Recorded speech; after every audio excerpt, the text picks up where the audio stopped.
going to record also, and then I can send you this recording. Great. All right. Just make sure okay, it looks like we are now live on Facebook. So good afternoon, everybody.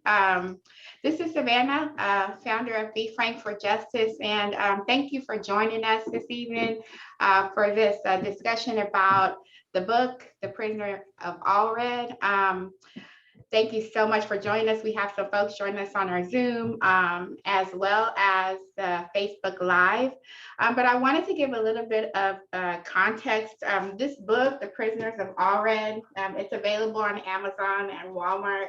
And we will be posting the links if you have not read it so that you can purchase it if you so choose. But the Allred unit is actually James Lee Allred units named after James Lee Allred. He was once a governor of Texas. And it was one of the prisons that opened after the Great Expansion, right? So after the war on drugs in the 90s and early 2000s, the prison population boomed, and in Texas itself, it grew over 300%. And even today, there's been 2 prison units closed in 2020, but so we're on a decline. But during that time, I think it was 2010, it peaked at about 173,000 people. We have over 100 prisons in the state of Texas, and about 9 of them are privately owned. Allred is the 2nd largest prison in the Texas Department of Criminal Justice. It spreads over about 320 acres, and it houses about 3,722 people. And I came across this book because I'm always looking for statistics about Allred. I have a loved one who's serving his time at Allred, my younger brother, and he's been at Allred unit since about 2016. And my stepson was actually on Allred also. But the thing when I started reading this book that I recognized was that, people's experiences are different, and we'll get into that a little bit, but I wanted to give you guys a little bit of context about the unit itself. It's a very large unit, pretty much maximum security. They house different security levels, G1 through 5. It's one of the first units to have the closed custody section. And so, yeah, we're going to go ahead and get into the book. So The Prisoners of Allred, it was written by Finbar Manghan, which is a pseudonym, but Mr. Manghan earned a doctoral degree in moral theology and an MBA. He taught at several universities before launching a banking career of over 20 years. He's written several books covering topics like management, ethics, contemporary biblical studies, and Christian social action. He and his wife were state prison volunteers for over 8 years. And so this book really covers a gamut of the issues that we hear about as loved ones, and we hear about as advocates for people who are in not just the Texas Department of Criminal Justice, but prisons across the nation. So I want to welcome Mr. Manghan to the discussion tonight. Mr. Manghan, how you doing this evening? I'm doing quite well, thank you. Thank you so much for joining us. So as I was saying, after I read this book, I reached out to you, and you so graciously agreed to do this interview with me, and I thank you so much for that. But in reading the book, I could tell that the stories of your characters were not well thought out. You knew them very well. You took the time. You knew the people, but you also did background research. And sorry, guys, can y'all hear me now?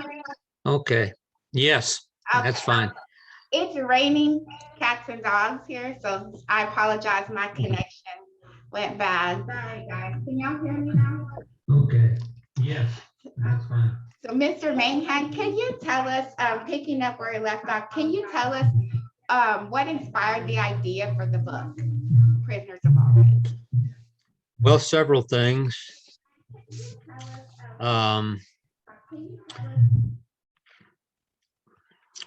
Part of it had to do with the fact that I was terminated as a volunteer in TDCJ. We had served there about 8 years, and I'd visited as a volunteer chaplain 6 different units, and they decided to decline my services is the way they terminated it. And we might get into why later on. But since I could no longer go there, I was very concerned about the welfare of 5 of the men. And so I wanted to let the public know about their stories. And then the story of one of the men, Carlos Rojas, involved allegations of a terrible criminal enterprise, if it existed at all. He did not have any immediate experience of it, but by 2 different people that he knew, one of them was a victim of it, and another had exploited it. And it was a sex club allegedly involving some very highly placed people in Houston.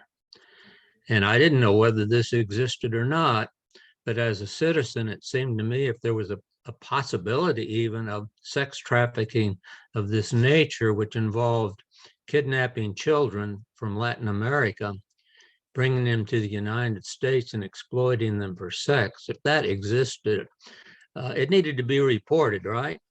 Right. Somebody ought to say something about it so it could be investigated in some manner or another. So that was another reason for writing the book.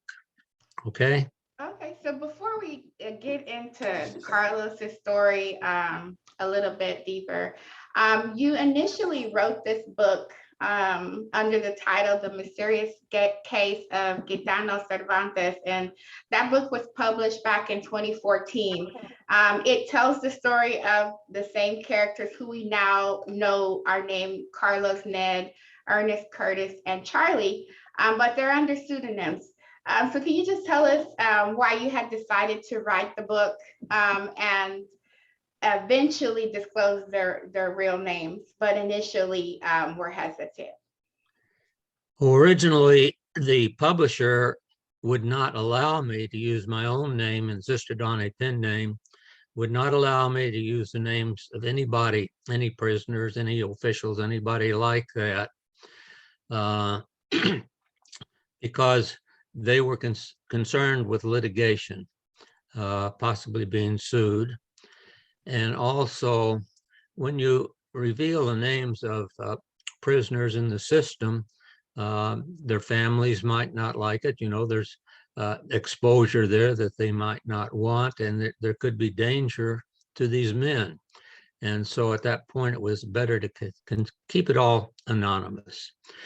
The publisher would not even allow me to say that I was talking about the prison system in Texas. And you can imagine what their reasons might have been. I guess you don't mess with Texas, right?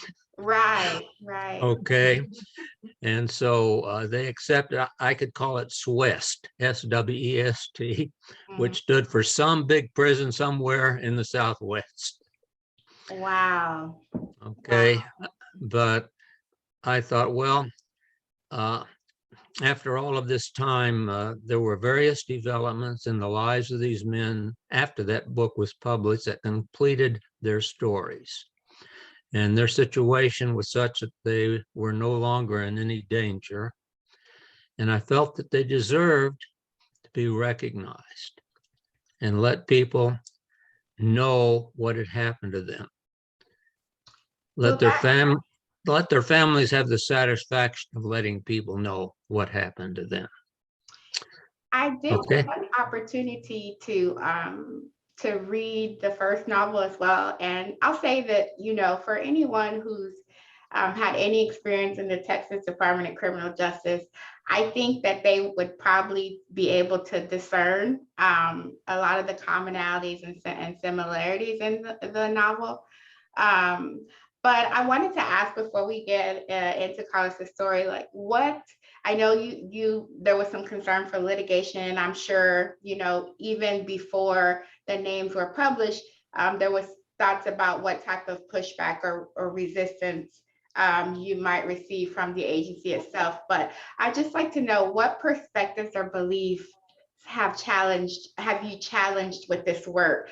Because, in reading it, it really ran the gamut of almost nearly every issue within or problems with jails and prisons today was mentioned, was highlighted, was experienced, and told through the words of these men. So again, like, what perspectives or beliefs have you challenged by putting this book together?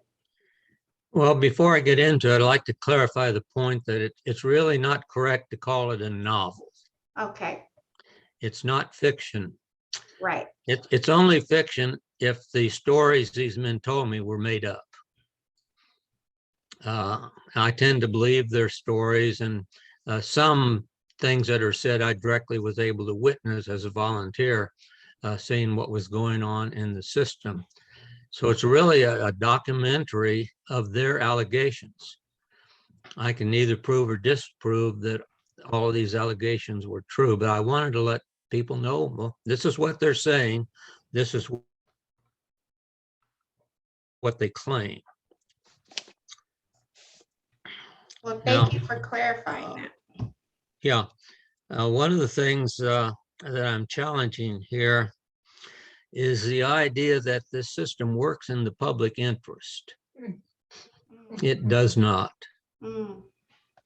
It does not benefit, it does not work to the benefit of the public, and it does not work to the benefit of rehabilitating those who are placed in this system.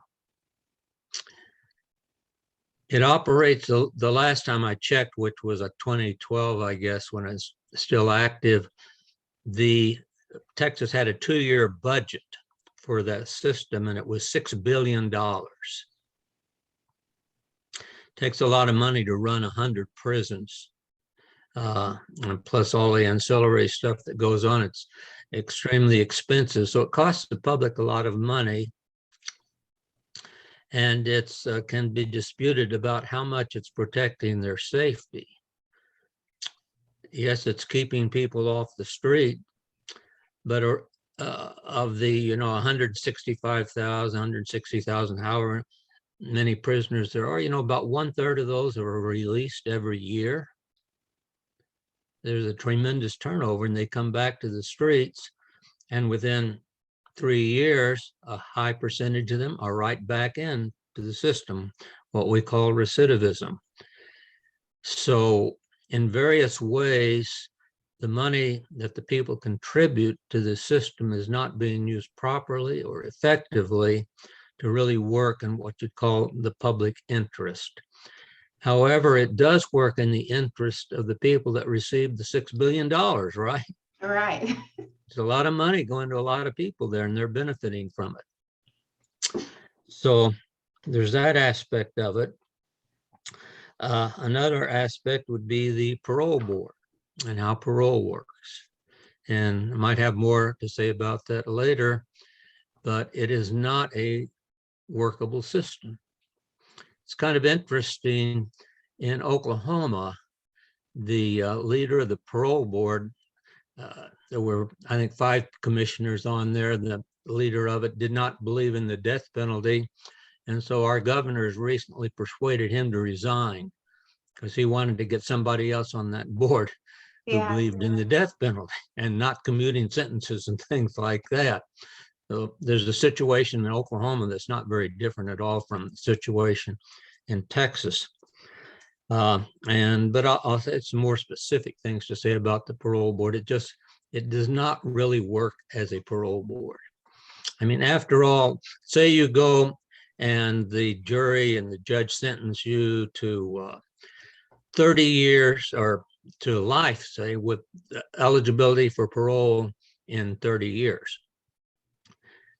Well, the idea is that if you go in and you reform yourself and you act like a good citizen and you take their programs and all of that, then you can earn that parole. So that's why they say eligible for parole in 30 years. Right. That you can be able to do that. And then you do the 30 years and you do all the rest of this stuff and you get a 5-year sentence, a set off, and then another 5-year set off. And pretty soon it's 75 years old. What kind of a system, what kind of a system is that? So that's another thing that I object to. Another thing is ineffective counsel. In Texas, they use a system called court-appointed attorneys. Mhm. Now, if you're an attorney and you can't get any other work, you'd like to get appointed in order to have some money. And who appoints you? The judge. So how independent are you going to be about that judge and what that judge wants in that kind of a system? And we see how bad this is, especially in the case of Carlos Rojas. What happened to him, the judge and his counsel, is no less than criminal. Well, that brings me to my next question. It's a good segue. But before I say that, like you mentioned court-appointed attorneys, and I know that there have been, there's no shortage of research that shows that one, they've got too many cases, and most recently there have been plenty of counties where, judges or court-appointed attorneys have been making campaign contributions to certain judges, which should be unethical, but is allowed for some reason. You brought up Carlos's case, and I mean, he had so many issues. Let's just start with his attorney. It was mind-boggling that this man represented his client through the whole trial with a suspended license. And the answer when it was brought up was that, well, that's not an unethical reason. And in essence, I guess they were saying that, well, he did the best that he could. Nonetheless, his license was suspended due to a defaulted student loan. So what do you believe played the most significant role in Carlos not receiving a new trial after not only that was discovered? I don't want to go into too much for the folks who haven't read the book, but he had a witness who was present that wasn't allowed to testify, amongst other things. But the question again is, what do you believe played the most significant role in Carlos not getting a new trial after all these things were brought to light? Well, one thing, first of all, the fact that he was even convicted in the first place. One of the main things you want, if you have an alibi, you want to present it, correct? Right. And yet his attorney said he had no alibi. And the book goes into great detail about what was going on there. But the recantation later by the principal witness shows that the court was telling the witness what to testify. The court did not want him to have any chance of being found innocent. It was predetermined that he would be found guilty. And so after you're found guilty, you have an appeal. But the appeal was a farce. His attorney never met with him, did not present any of the errors that were made in the trial of like the alibi issue or any of this sort of thing, all the self-contradictions of witnesses, so on and so forth. None of that was brought out. All he did was he had some boondoggle stuff about double jeopardy. Right. That was being offended. So that was a farce. He had no chance whatever for receiving another trial. So, he was remanded to prison for life. And I just wanted to know, you mentioned that the witness recanted his testimony. Have there been any efforts? Well, I didn't want to spoil it, but the character Carlos has since expired. But I wanted to know, have there been any efforts to have him exonerated posthumously? No, I did have one letter from his sister in El Salvador. She had tried to support him to the extent she could while he was in prison, sending money for his trust account and this kind of thing. So after he had died, she had something to do with this process where I received a copy of the affidavit of the recantation. And she wanted to obtain an attorney in the United States who would proceed this, but she didn't have the money. I make it a principle not to put money into this kind of thing myself. If I help one prisoner, I'd have to have thousands of them, right? Yeah. And so I don't get involved in that way. So I couldn't help him any. So I had hope in writing the book, and I actually showed it to some attorneys that they might take it up, but I couldn't get anybody to take it up. So there's been no effort to exonerate him posthumously to clear his name. Well, one of the things that Carlos expressed in the book was how writing helped him, and specifically writing poetry. And so there are several poems written by Carlos in the book while he was incarcerated. One, I wanted to ask, as a doctor of theology, do you look at writing as a spiritual practice? And also, would you like to share one of Carlos's pieces with the viewers tonight?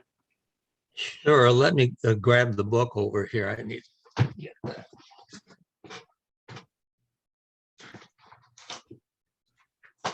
Nope.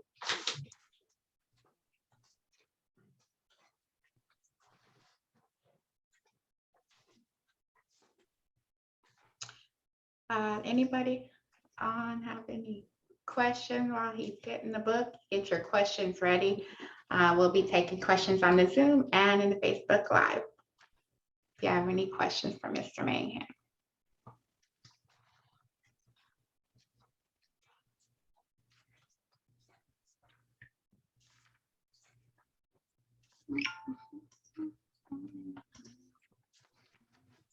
Okay, I have the poem here. Somebody have a question, let them go ahead. Okay, let's start with the question here. Do you view writing as a form of spiritual practice? Do I consider writing spiritual practice? Yes. Is that right? Yeah. Well, of course, when I was practicing as a theologian, it's just that's why you do it. Right. That desire to write and communicate grows out of your spirituality.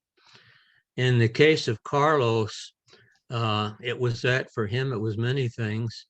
It always amazed me when he came to the United States as an undocumented worker, he did not know very much English. He's good at languages. I don't know how many languages he learned, Russian and Spanish, and of course, and he was learning English. He knew several languages.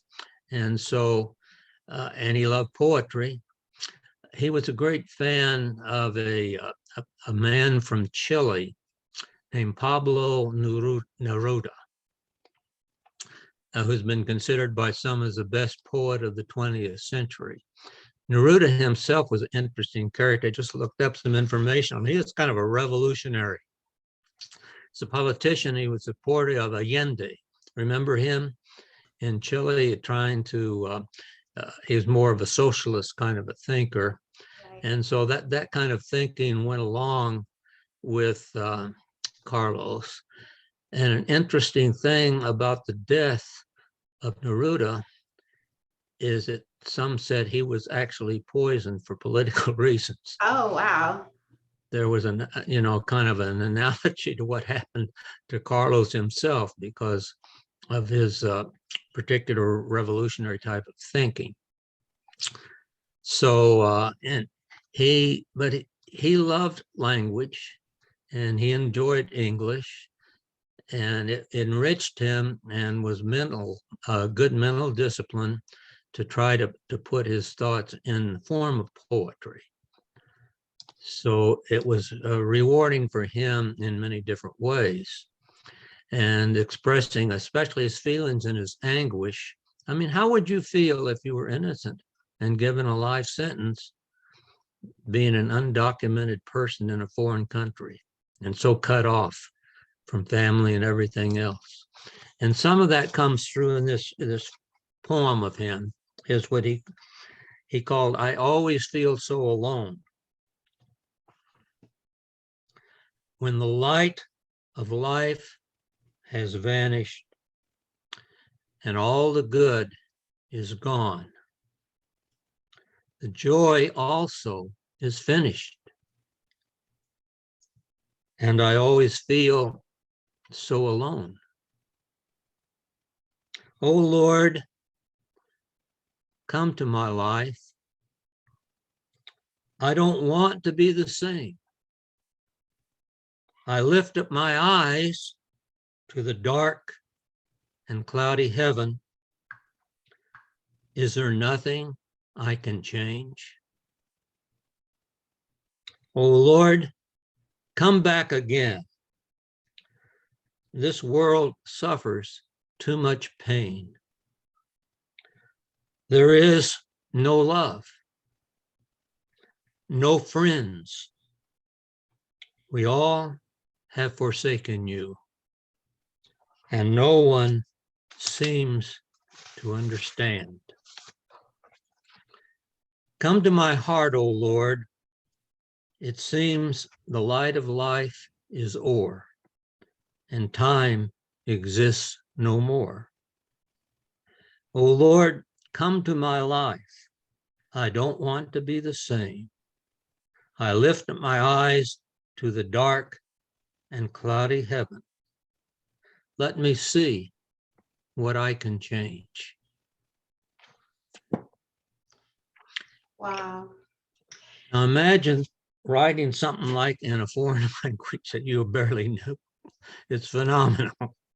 You know, that poem in particular stuck with me also because in reading his story and following it, you just get the sense of like the deepest regret forever like entering the country, right? And he wrote a little bit about that, like, you know, well, the fact that, you know, um he would, his alibi is that, you know, he wasn't here when the crime actually supposedly or allegedly occurred. The fact that he was convicted in the first place, like you said, but I mean, you could just, the somberness as he was writing about, you know, his crossing the border, you could tell that it was just, it just, you know, the words transcribed so smoothly that like he just had the deepest regret, like, what have I done in coming here in the first place to the United States?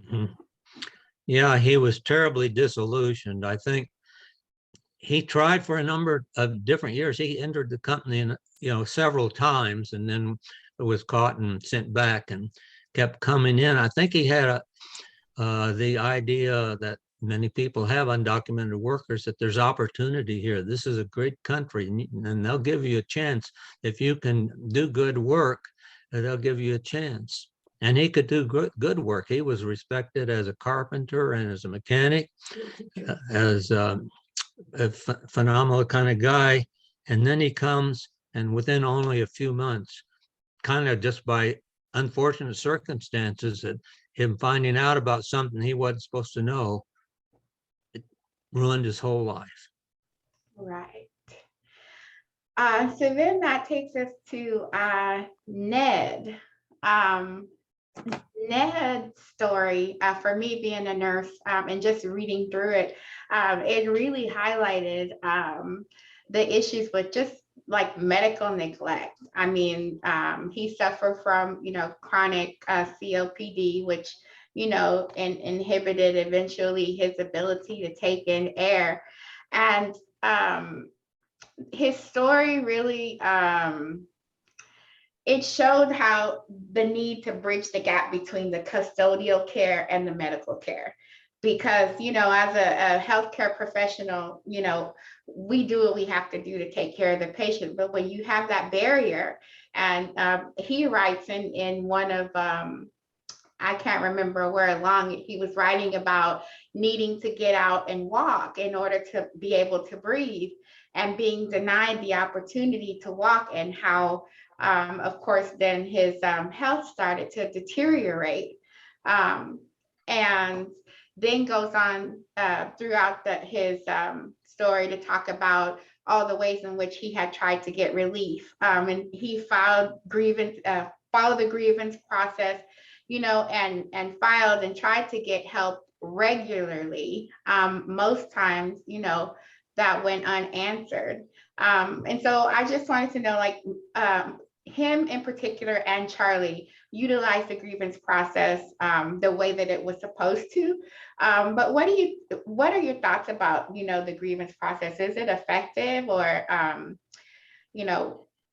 would it be effective, and in what way do you think it could be reformed to work for the people on the inside?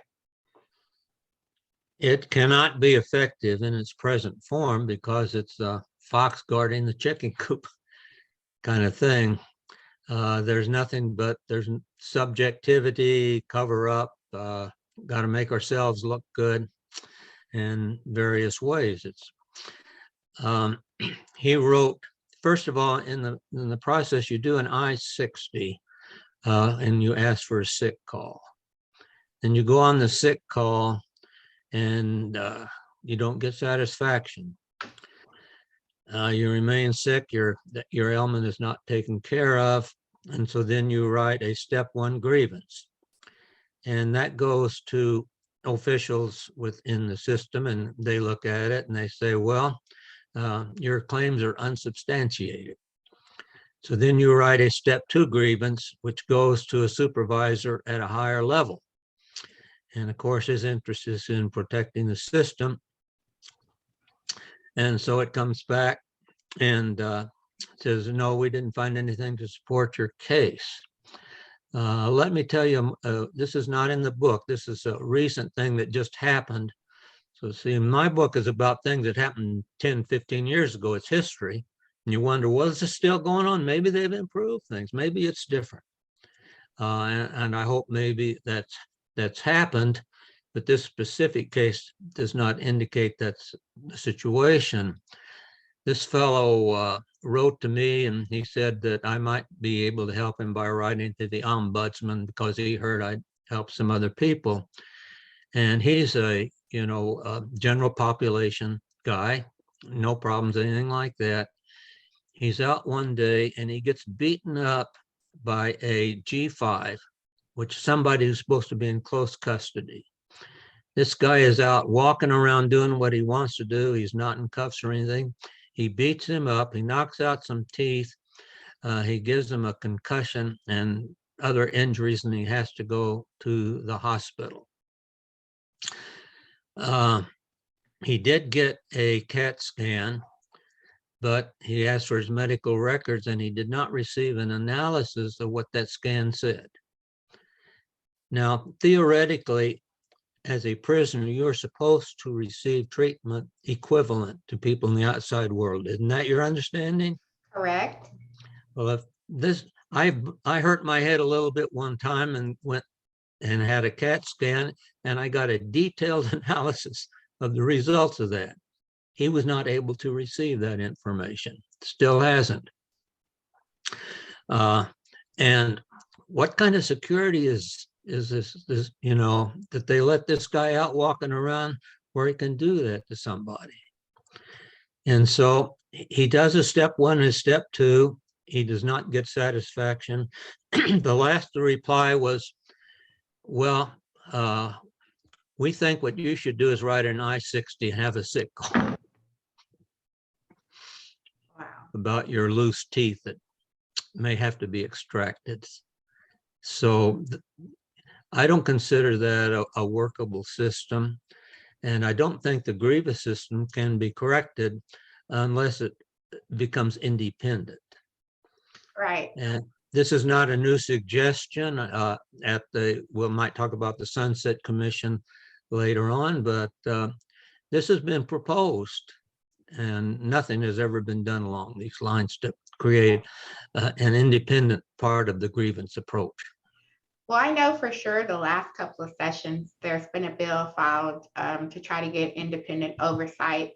And I would say oddly, but I mean, they know how the structure is supposed to work. I mean, there's independent oversight in the juvenile system. So it's just the fact that they don't want to institute it. That there's no other, there's really no other explanation. But you were talking about, medical care, correctional health, being comparable to community health. And I remember reading about Charlie, I believe it was, that had gotten beaten so bad, and he was having pain on the side of his face, and he kept complaining of the pain on the side of his face, and no imaging was ever done. And like you said, what's the first thing that you do? You go to the hospital, you go to the emergency room, you're complaining of pain in your head, your tummy or your abdomen, and they're going to check the area. And not just an assessment, but I mean, knowing that you've gotten visible, like physical trauma to your face and your head, they're going to scan you or do an x-ray at least. And unfortunately, he never got one. And I also, from his story, he talked a lot about the retaliation, and he seemed to suffer physical retaliation, and, the manipulation, and, them trying to turn other people against him. So as he was writing to you, it seems in the book anyway, it seemed like his back was against the wall, because he had to worry about the officers, and then he had to worry about, the reputation that he had because of the things that the book says that the officers were telling the other people on the inside. So he lived in constant fear of his life. Did you ever make or anybody else that you know of ever make contact with the unit on his behalf? I know he filled out quite a few grievances as well. Yeah, I worked on that, and I worked with a deacon of my church to try to do something about it. And he eventually got a nurse from outside the system, or not outside the system, within the system, but outside the prison unit, to come and talk with Charlie. And I don't know what happened. Charlie was the kind of guy, some people make life hard for themselves. Yeah. And so he was not free from doing that.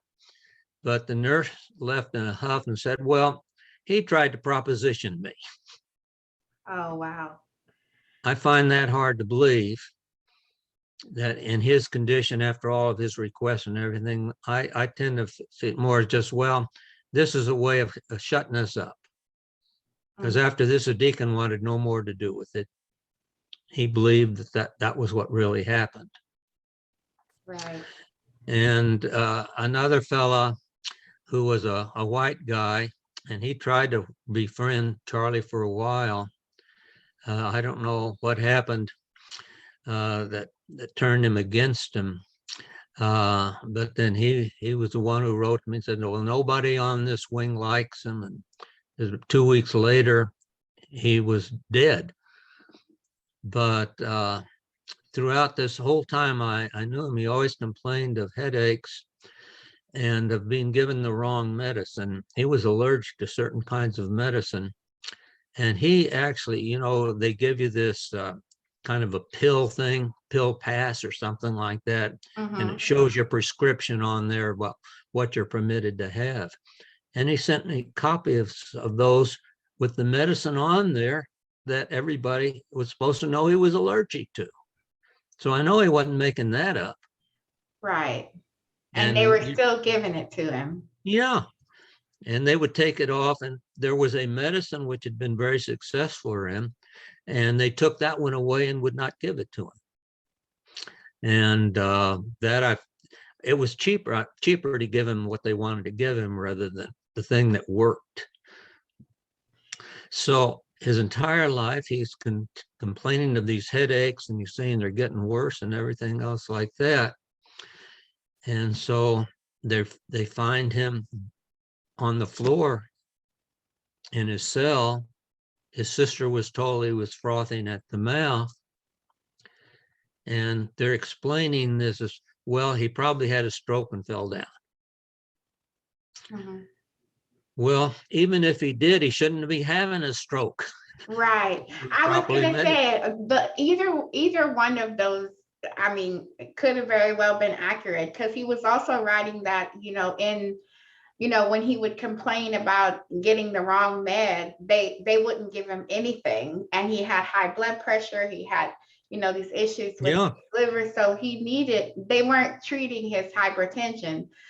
So it is highly likely that he did have a stroke, because his blood pressure was not managed, which could have been one. I mean, of all, I don't want to speculate, I'm not a physician, but that could have been one of the reasons that he had a stroke, on top of many other that are, exacerbated by the, conditions of confinement. Yeah. And it's possible to have a bad fall. I know another inmate there who had seizures. He had epilepsy and he would have seizures. And one time he fell and broke his shoulder. Another time he fell and hit his head pretty hard. So if those things hit you real fast, that can happen. Who knows? So the book has a chapter that talks specifically about medical care and the aging prison population. And another story told through Ned's words was about Cal.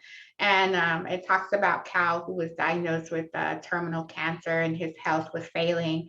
And he had family out in the community, and they were trying to get him out to community care once his health started deteriorating, but his medical MRIS or compassionate release was denied.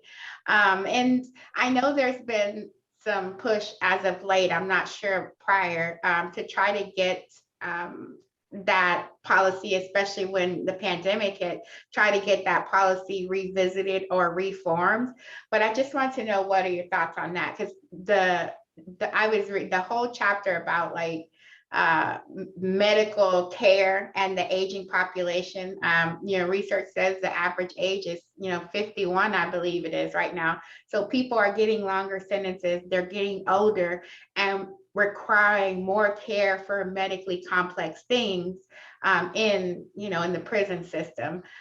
So what are some of the things when it comes to compassionate release, do you feel that could be changed to help? And this is probably a perfect segue to talk a little bit more about parole also, but what do you think are some of the things that they could do to try to make that helpful for people? Well, I read there's a long list of criteria for when this can be granted. And one of the aspects is that you have to be terminal, that they think you're going to be dead within 6 months. And so there are a lot of these different things that make it very difficult to give that consideration to most of the prisoners. And yet in my experience, I went to the Estelle unit, and they have a section there for gerontology. And you look at these old people in there, they're not terminal. This guy, he'd lost all of his limbs, he's almost paraplegic. He couldn't hurt a person if he wanted to. I think if you gave him a gun, he didn't have enough strength to pull the trigger, probably. Yeah. It's ridiculous to think that they're a danger to society. And so, they need to have an independent analysis of that and come up with some realistic criteria. The public is paying a huge amount of money to keep men in prison forever who do not need to be there. And there's really no independent professional evaluation of their situation to make a good judgment. Now, there are some old men who can be pretty dangerous.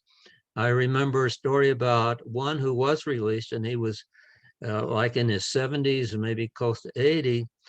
and he sexually or tried to sexually assault one of the old women who were in the nursing home. So bad things can happen. You can't just be cavalier about it, but you need to be objective and scientific and really look at these things hard, because we're keeping a lot of men and women in prison forever. I remember another case of a woman, she was on death row, and she was kept, we're visiting her in the infirmary because she had some terrible things wrong with her. The nurse told us that, well, she will never actually be executed because she keeps doing these things to her health and herself that keep her so unhealthy that, you know, unless you're properly healthy, you can't kill a person. You have to help them recover. But it didn't work out for her. Eventually in Texas, she was executed. Right. So taking a look at Ernest's case, the book had his transcripts, the way that you put those together to put his story, to help share and really highlight his story. It really helped to see, like, I felt like I was in the courtroom, like you could really follow the conversation very well. He was basically convicted with perjured testimony and no DNA evidence. And I was just wondering, did you communicate with him after he had gotten the letter from the Innocence Project? I know he got a letter from the Innocence Project, and it stated that there were no resources to help him. Not that he didn't need help, but they just couldn't help him at the time. And did he ever communicate with you, like, his thoughts about that? Well, he really became a believer in the Lord in prison.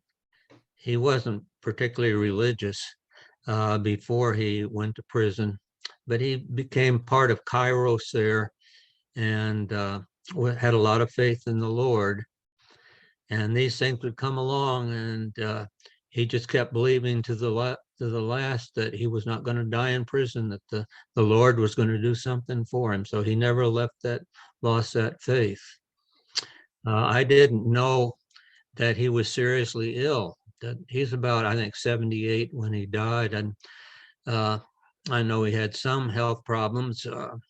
One of them was a little bit humorous. As a younger man, he was shot in the hip by his wife when he came in from having a little bit too much of a party. Oh, wow. And so all of his life, he kind of walked with a limp.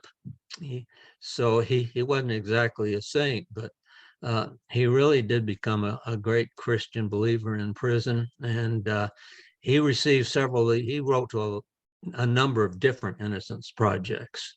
Mm-hmm. And the one in Texas, the Texas Law School, at one point actually appointed somebody to take on his case, but summer vacation came along and that person left, and that was the end of it. After that, there was nobody else that's what they meant. Well, we just don't have the resources to take up your case again. Right. There just really isn't much relief like after the conviction. And, you know, also it's difficult to kind of streamline, you know, if you start taking one, I'm sure the Innocence Project, no matter where it is, they've gotten more than they can handle. So that's another thing, like, you know, post-conviction work, I'm trying to help, you know, with my organization, help as much as I can, but there's not a shortage of people needing help with their conviction. Of course, you know, the question is like, you know, how do you discern who is actually and factually or innocent, or, you know, received an excessive sentence? But I think that just comes with at least reviewing the cases to see if they have any merit. Yeah, well, let me interrupt just a second there. One of the things I've noticed is that, like you say, there are so many people whose cases need attention. They're addressing this by pretty much limiting it to murders or rapes where there is DNA, because that's something very concrete and very relatively easily provable. compared to other types of cases. As a result, people who are accused of sexual abuse, especially pedophilia, and there's no DNA by the very nature of the situation, what chance do they have of pleading their case? And in this case of Pops, as we call him, Ernest, some stepchildren are the ones accusing him, and they have motives for falsely accusing him. And the pedophilia is such a horrendous thing that we're just, as a society, much too ready to conclude the person's guilty without any proof. And especially if you're Black, it's even worse. Because if you're Black and accused of something, a Black man, well, what chance do you have? And so I wish that the Innocence Projects would devote a percentage of their time and their efforts to some of these other types of cases, even though they're difficult. I think there's the very nature of what's going on requires it. Right, I agree. So I know after I read this book, there's a group, a Facebook group for people who have loved ones in the Allred unit, and I know quite a few people have started to read it. But you talked a little bit earlier about being barred from activities at or being discharged from volunteering in the prison without explanation. And I just want to know, if you had the opportunity to state your case to the warden, like, what would you say? Well, it's very simple. I mean, he never contacted me or asked for any explanation. He just said, "You're suspended for." I think he put it something like, "Well, challenging a TDCJ policy." And I would just explain to him, well, that's not the case. I didn't challenge any policy. How can I challenge a policy when I don't even know what it is? Right. And this I was in response to asking the question about the minimal health standards that Ned Yes. was trying to get answered. Mm-hmm. Okay. Now, let me can I say a little bit more about what happened to him there? Sure. He was a director of both the Catholic and the Protestant choirs. And the assistant chaplain there was a faith healer type of chaplain. And he liked to have these little ceremonies where people would, be slain in the spirit, and they would fall over, and the kind of thing that's part of that. And I guess after one of those services, Ned was just kind of kidding around with some of the other guys about this, because when you see, a guy who's in there for life for murdering 6 people and he's slain in the spirit, it just seems to go, well, what's going on there anyway? That's a little incredible. The chaplain took it the wrong way and said, well, I'm going to take care of you. So he wrote him a case for being out of place. What he was doing was helping other guys take some of the instruments back to put them away. And so he construed it as if he was possibly getting in a situation where he could escape. And so he was given a major case. And since he did have COPD, they put him in an infirmary. And then once he was in there, they were treating him as if he was a G5 prisoner, a dangerous person, under lock and key all the time, not allowed to go out to religious services of anything of this nature. And so he was wondering, I was wondering, well, what are the criteria that TDCJ uses for security treatment of G1s who are in the infirmary? Mm-hmm. Doesn't that seem like a legitimate question? Very It's just a question, right? Right. That's all I did, ask the question. And the result was I was suspended. But before I did one other thing wrong later on, not really, it was in relation to Charlie.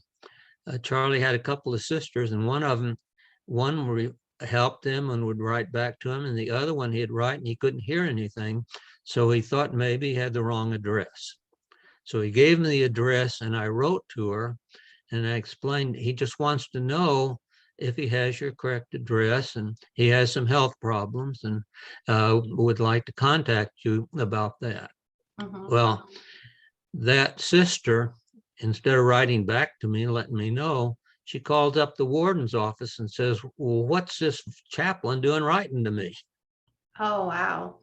And I hadn't thought of it. You know, some family members do not want to be contacted, of course, Right. by their people in prison. So I guess maybe that was her attitude. I never knew, but I shouldn't have done that. That's what sealed the case for sure. Well, I'm glad you brought up about the mail, because Allred still has issues with delays with the mail. And in your book, a couple of the characters, Ned and Charlie, you know, they wrote often, and you mentioned, or you noted that they were saying that they didn't get your letters when in fact you had responded. And that happens sometimes. You know, the mail does get intercepted by the staff, and sometimes there's just delay. I know my brother's there, and sometimes it takes me 3 weeks to get a letter, and most of the time it's blamed on, you know, staffing shortages or issues in the mailroom. They've got this new inspect to protect policy, so you know, things have definitely slowed down. And I'm thinking that, you know, once the tablets get in, that's their fix, that's their solution, is this e-messaging, which is then gonna, you know, because families are gonna want to keep in contact with their loved ones. So, you know, folks are going to be spending more money on, you know, JPay and trying to just be able to correspond with their loved ones. But how important for you, I mean, you reached out to his sister and in order for him to communicate with her. So obviously it's very important to you, but I just wanted you to speak on the fact, or what you feel about how important it is for people who are incarcerated to get mail. Well, I think it's more important for them to be able to receive that mail than it is to have a good dinner. It's just their nourishment. They don't have any freedom.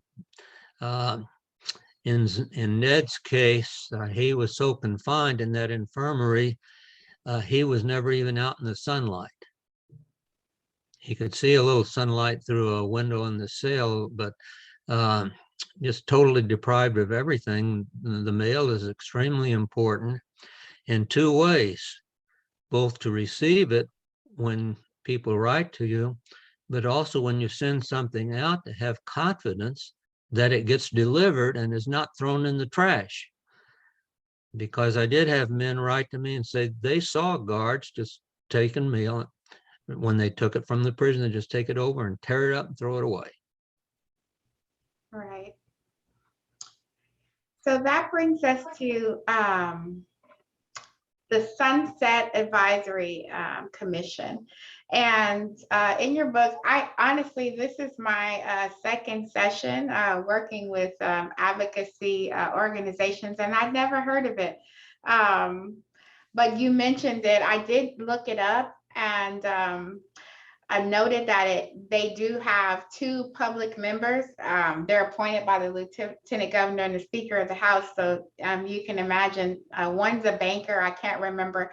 They've already selected the new people for 2023. One's a banker. I don't know what the occupation is for the other one, but definitely they choose who they feel like it seems are going to lean in their favor.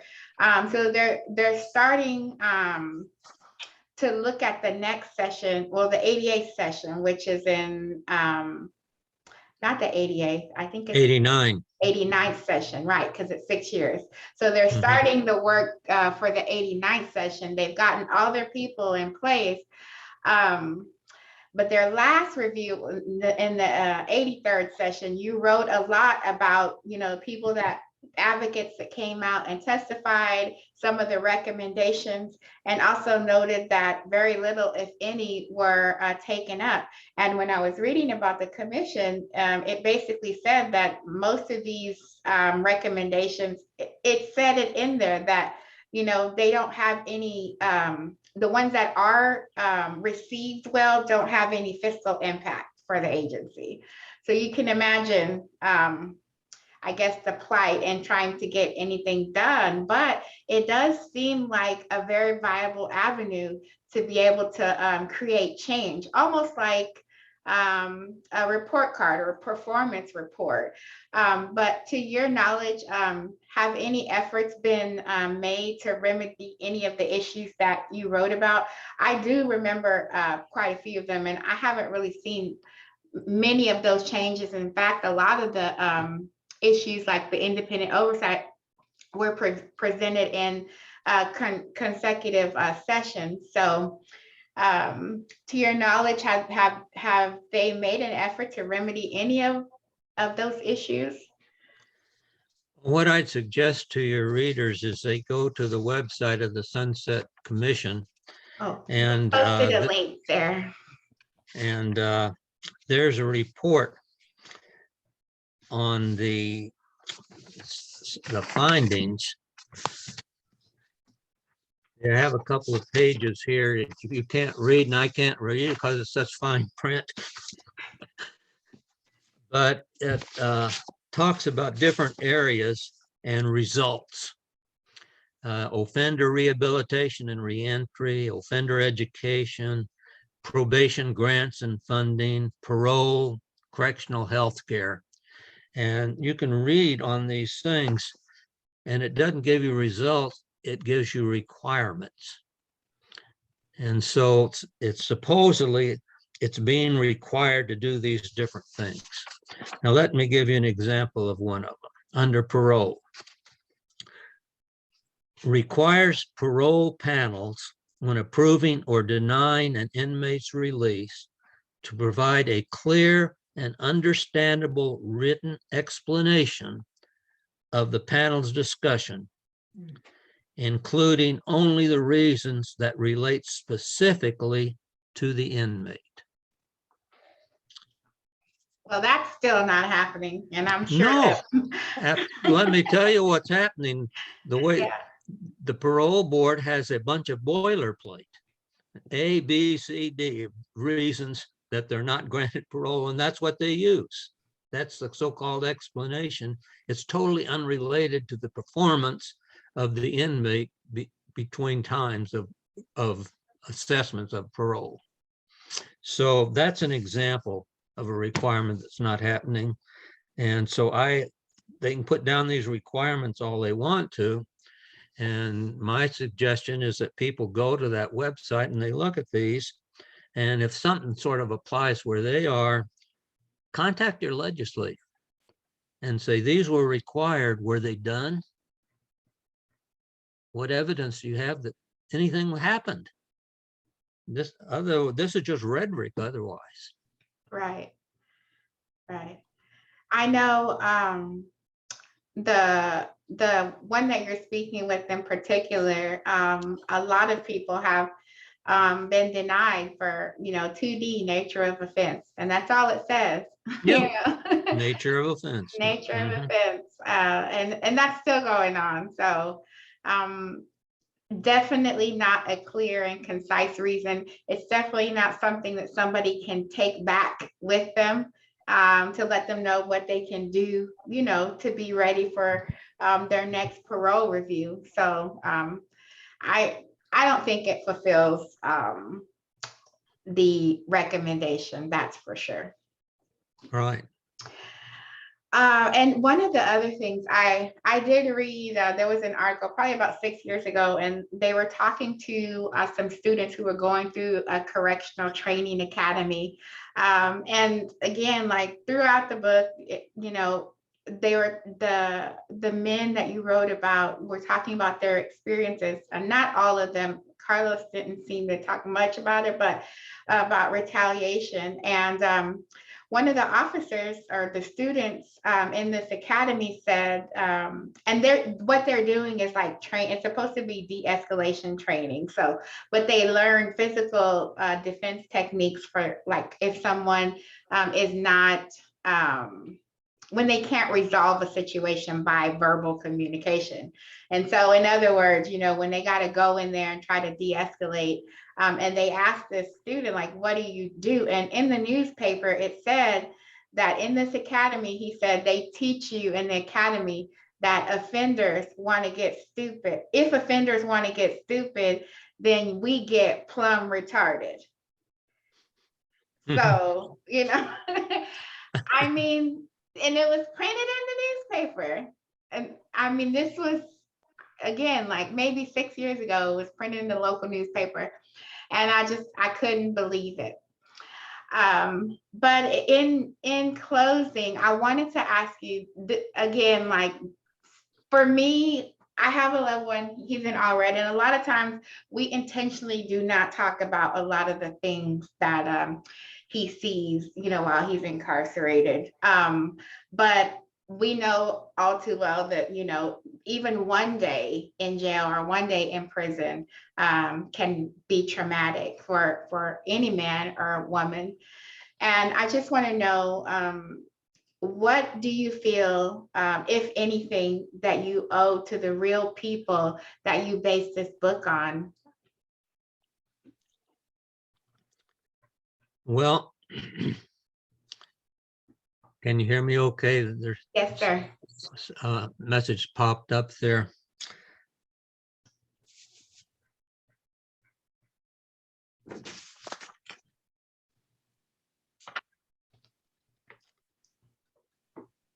I'd say the real people are Carlos, Ned, Charlie, Pops, and Curtis Hutchins. I owe them everything, right? I'm just telling their stories. Without them, there is no story. And then the other men, I've known many men in the system. I participated, my wife and I participated in Kairos, Dismas, Bridges to Life. These are excellent prisons, and TDCJ, to their credit, allows them to come into the prison units, and got to know many of the men through these activities. So I owe them a lot too, for giving me insights into what's going on in TDCJ.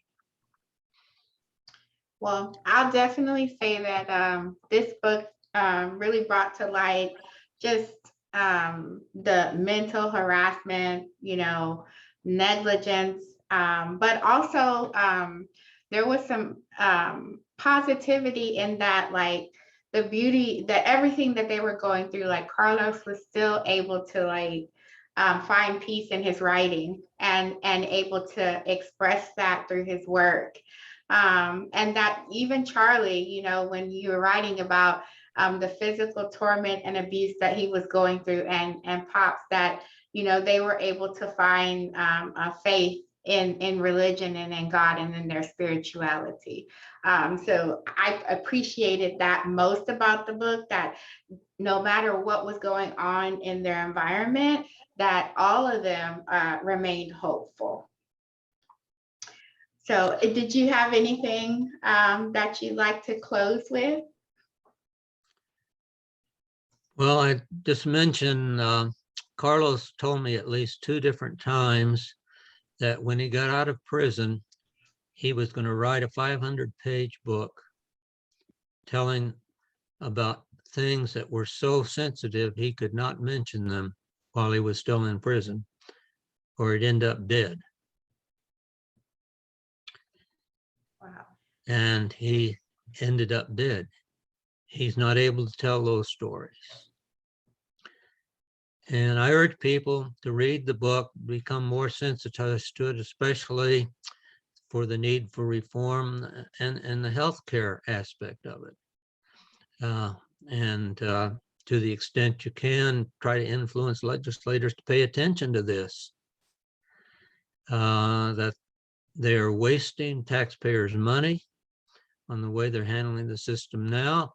It can be made better, but enough people have to want it to change for this to happen. Well, thank you so much for taking the time to speak with me this evening.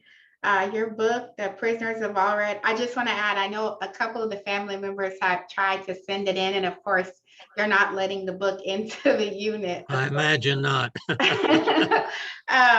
But if you have not read the book, please get this book. It really humanizes again the experience of these men and the horrible things that they had to endure during the period that they were incarcerated. Again, thank you, Mr. Manghan, for taking the time to speak with me. Thank you all for joining us. You can find the book on Amazon. You can find the book on walmart.com. And I hope everyone has a great evening. Thank you very much for having me, Savannah. I really appreciate your support for the book and the prisoners in our system. Thank you. Bye-bye. All righty. Thank you so much, Mr. Manghan. I'll send you a recording over in just a second. Oh, are you going to take a copy of, can you make a copy of what she does? She's going to send you. I'm going to email you. I'm going to email you a copy of this recording, the Zoom recording. Okay. Can I take a link from that? And I have a web page. I'd like to post it onto my web page. Sure, you can download it. Okay, great. Thank you. Sir. Thank you for your time. All right. Have a good evening. Yeah. Bye.